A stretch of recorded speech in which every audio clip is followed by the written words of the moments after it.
Only a few years ago, we were a discouraged people. Because we were the first to lose our jobs when Old Man Depression came along and the last to get them back, we struggled vainly to regain our bearings while depression, fear, and failure stalked the nation. A tenth of the population of the United States, we formed as a race over a sixth of the unemployed. 1 out of every 4 of us was on relief. In vain, we sought for something to restore our confidence, our hope, our courage. Without jobs, we had no money. And without money, we could not purchase food for the hungry mouths at home. Our only hope lay in charity. Hunger drove our people to the bread lines. Anxiously, we waited for some sign of better days. Then came the federal government's work program. One by one, it took us out of the bread line. It gave us a new chance to take a normal place in the life of our community. It made us self-supporting. It changed the haggard, hopeless faces of the bread line into faces filled with hope and happiness, for now we work again.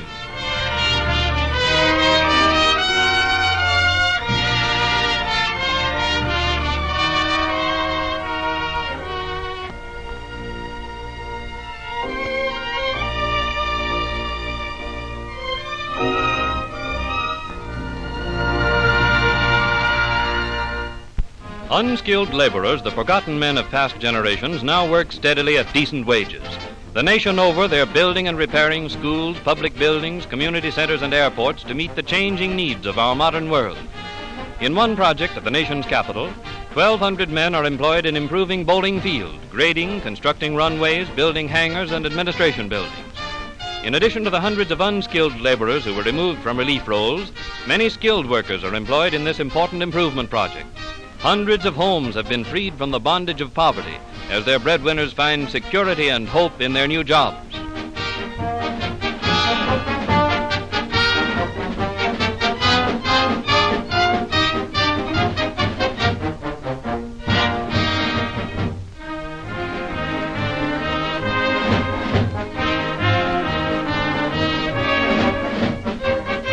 In New York City, a WPA housing demolition project is underway, which will greatly improve the living conditions of families of moderate means. In many other cities of the country, old tenements and fire traps are being torn down to make way for modern buildings containing comfortable sanitary apartments.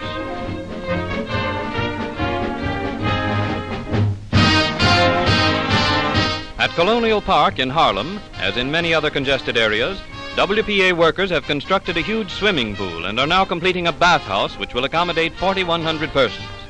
In this construction project, skilled workers are employed, utilizing the knowledge of their trades gained in the days before depression.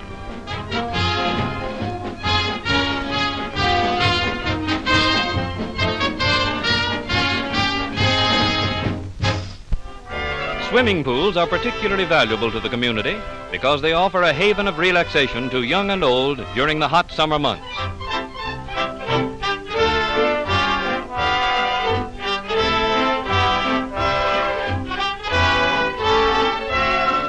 At the same time, swimming pools remove children from the crowded city streets, providing every safeguard to prevent such tragedies as were all too common to the old swimming holes. Typical of the park improvement projects underway all over the country is another feature of the improvement program at Colonial Park. A wading pool has been built by WPA workers in which the youngsters may splash to their heart's content. New additions to the playground area have been made possible by the grading and improvement of parts of the park which were formerly merely decorative. Even the youngest children find plenty of opportunities for play under watchful supervision.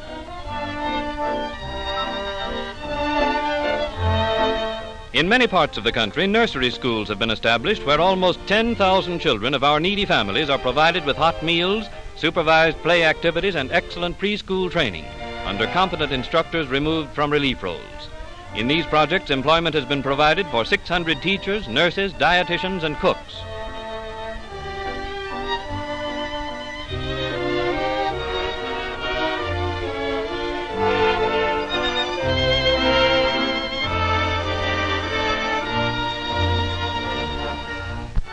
At the other extreme of age, more than 300,000 adults have learned to read and write for the first time in their lives. Eagerly they study, realizing how very much a little knowledge can mean in our modern workaday life.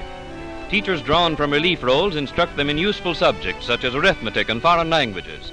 In Harlem, where a large part of the population is from Puerto Rico and Central and South America, A knowledge of Spanish is valuable to workers, shopkeepers, and others. In this class, elementary instruction in the spoken language is given by native teachers. In cooperation with the National Youth Administration, 26,500 young men and women are employed as instructors, laboratory assistants, and clerical helpers. Thus, they are enabled to continue their education. Clerical white-collar workers find employment at filing and checking important records, at typing, and at such unusual occupations as abstracting and filing time-worn land records, so that they may be available for the use of future generations.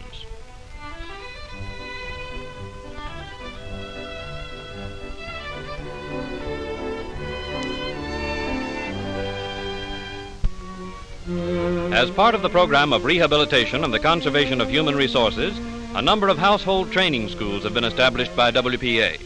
In these schools, girls from relief families are prepared for domestic work which will make them self-supporting. Others take the course in order to learn the arts of homemaking for use in their own homes. In modern kitchens under competent instructors, the girls are taught to cook and to prepare salads and other delicacies which add much to everyday meals.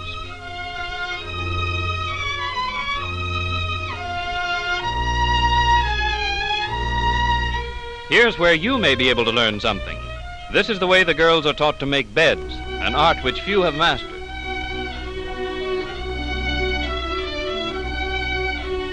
These household training courses have already sent hundreds of girls out into the world, well equipped to secure domestic positions and able to command skilled workers' wages.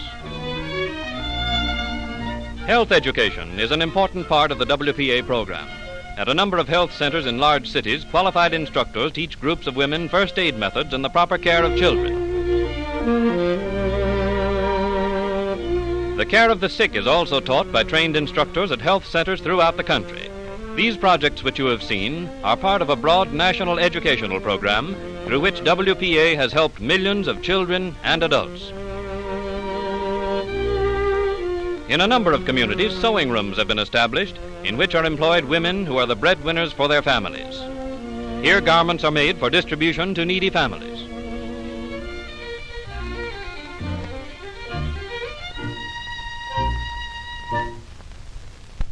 Musicians and singers, too, found employment in orchestral and vocal groups.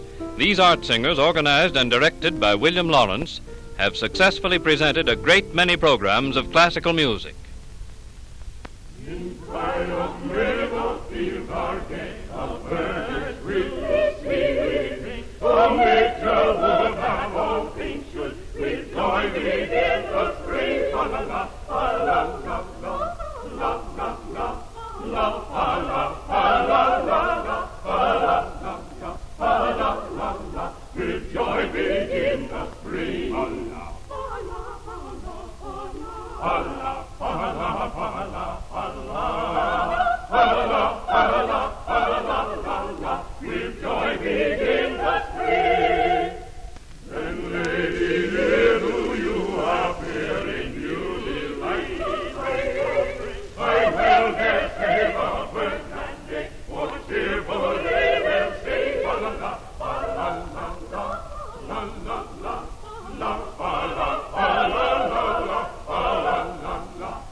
One of our greatest contributions to the world of music is the spiritual, recognized the world over as a fine example of the folk music of America.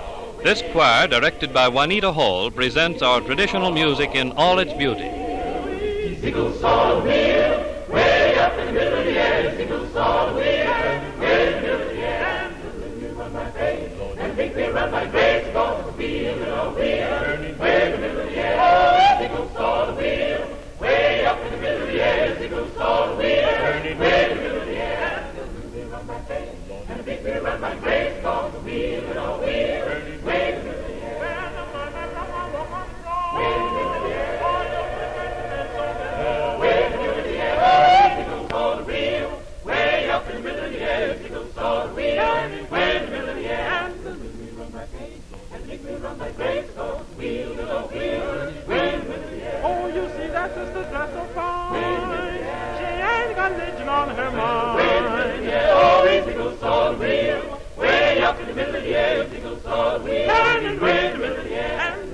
on my face, and the big wheel on my grave goes wheeling over here. Way oh, you see those wheels, way up here. All the wheels and the wheels, all the little wheel and the big wheel. Oh, wheel, way oh, you see those wheels, way up here. All the wheels and the wheels, all the little wheel and the big wheel. Oh, wheel, way in the middle of the air. Under the Works program, musicians, artists, writers, and actors contribute their share to the cultural development of the community. The Negro Theater Unit of the Federal Theater Project produced a highly successful version of Shakespeare's immortal tragedy Macbeth, which far exceeded its scheduled run in New York and was later sent on a tour of the country. The scene was changed from Scotland to Haiti, but the spirit of Macbeth and every line in the play has remained intact. In this contribution to the American theater and in other projects under the Works program, we have set our feet on the road toward a brighter future. And I care not if thou dost for me as much.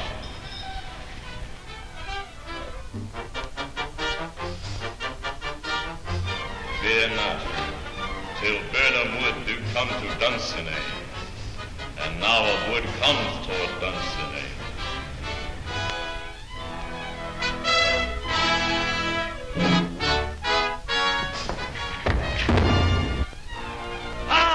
Arm and out!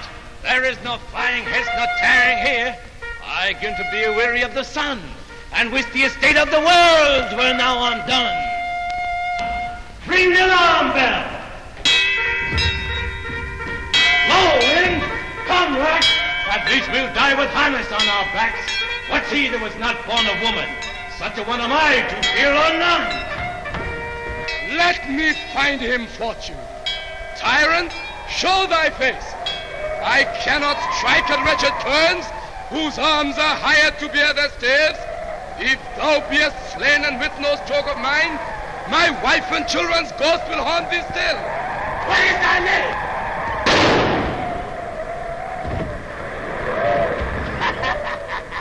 My name's Macbeth. Turn, hellhound, turn! Of all men else I have avoided thee, but get thee back. My soul is too much charged with blood of thine already. Then yield thee, coward, and live to be the show in the gaze of time. We'll have thee as our rare monsters are, painted upon a pole, and under it, here may you see the tyrant. I will not yield. Though Burnham would be come to Dunsinane, yet I would try the I land. have no way. Lay on, Macduff, and damned be he who first tries. Hold enough.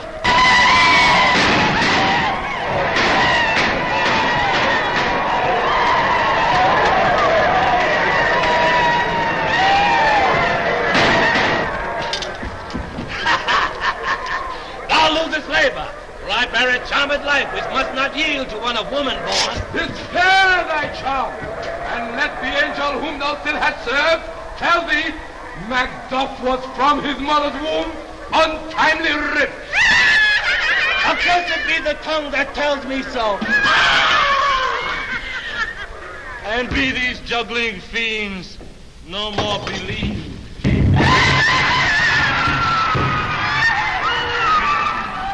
Hail, King!